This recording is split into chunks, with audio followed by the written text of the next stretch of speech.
একটু ধরেন ভাই,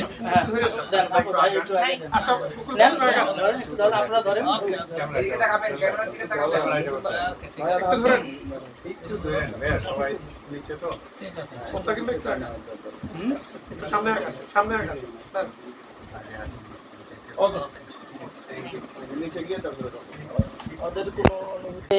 মাননীয় প্রধানমন্ত্রী আমার কথা শুনে যে উনি আমার এই এমপি মহোদয়দেরকে আমাদের বাসায় পাঠিয়েছেন, এই জন্য মাননীয় প্রধানমন্ত্রীর কাছে আমি কৃতজ্ঞ ও আজীবন কৃতজ্ঞ থাকবো। তবে সবচেয়ে বেশি খুশি হইতাম যদি মাননীয় প্রধানমন্ত্রী একবার এসে আমার মেয়েটাকে দেখতো। আমার খুব ইচ্ছা ছিল যে আমি মাননীয় প্রধানমন্ত্রীর সাথে আমার মেয়েটাকে নিয়ে একটা ছবি তুলবো। তো যাই হোক, আল্লাহ তাআলা হয়তো বা ওই সুযোগ আমার কপালে রাখে নাই।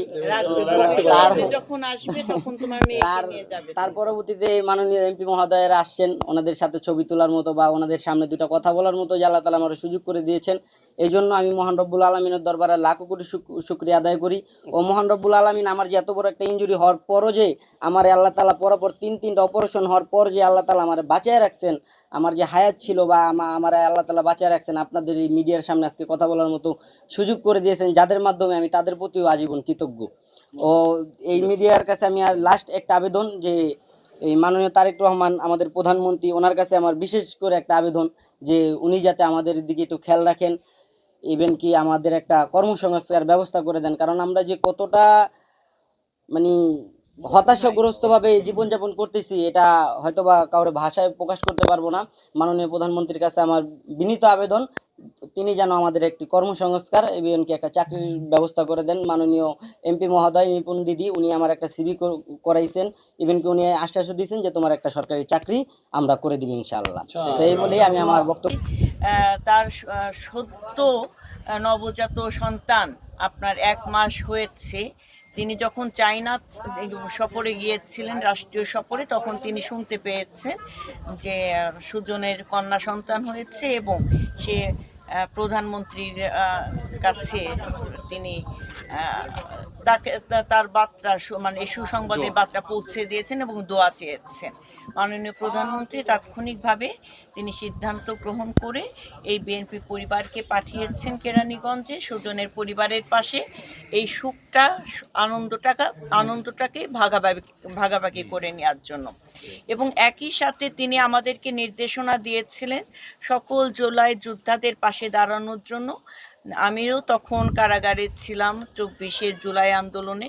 কারাগার থেকে বের হয়ে আসার পরে যখন সুজনের কথা জানতে পেরেছি, তখন তার পরিবারের পাশে, তার পাশে আমি নেতৃবৃন্দদেরকে পাঠিয়েছি। কিছুদিন আগেও এসেছে। সার্বক্ষণিক আমরা চেষ্টা চালিয়ে যাচ্ছি এই জুলাই যোদ্ধাদের পাশে থেকে তাদের নতুন জীবন যেন পুনরায় আবার শুরু করতে পারি, সেই সম্ভাবনাময় ভবিষ্যতে পাশে যেন আমরা সকলে থাকতে পারি, তার জন্য আমরা চেষ্টা চালিয়ে যাচ্ছি।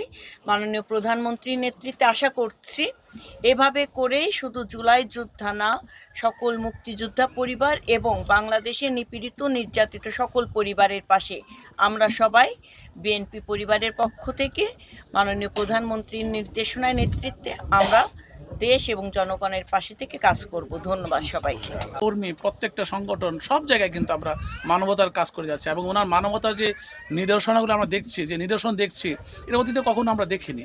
এবং মানুষের মুখ খুলে কথাবার্তা বলার স্বাধীনতা যে আছে, সেটা আমরা কখনো দেখিনি। আজকে ওনার সকল দিক দিয়ে যে মানবিকতা, সে মানবিকতার উন্নতি হোক, এগিয়ে যাক বিএনপি, এগিয়ে যাক আমরা বিএনপি পরিবার। আমরাও এমপিরা যারা আছি সব জায়গায় ওনার নির্দেশনা অনুযায়ী, ওনার পরামর্শ অনুযায়ী উনি যে ধরনের নির্দেশনা দেন সেইগুলো বাস্তবায়ন করার জন্য একে একে আমরা সব জায়গায় কাজ করি। তাহলে দেখা যাবে একটা নতুন বাংলাদেশের জন্ম নেবে।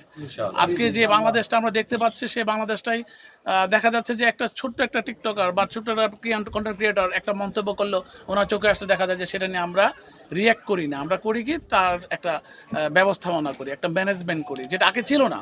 আগে রিয়্যাক্ট করে দেখে তাদের মুখ বন্ধ করে দেওয়া হতো। কাজে আমি বলি, ব্যক্তির স্বাধীনতা আজকে এসেছে, মানুষের বাক স্বাধীনতা এসেছে, মানুষের অধিকার বাস্তবায়নের সেই সময় এসেছে।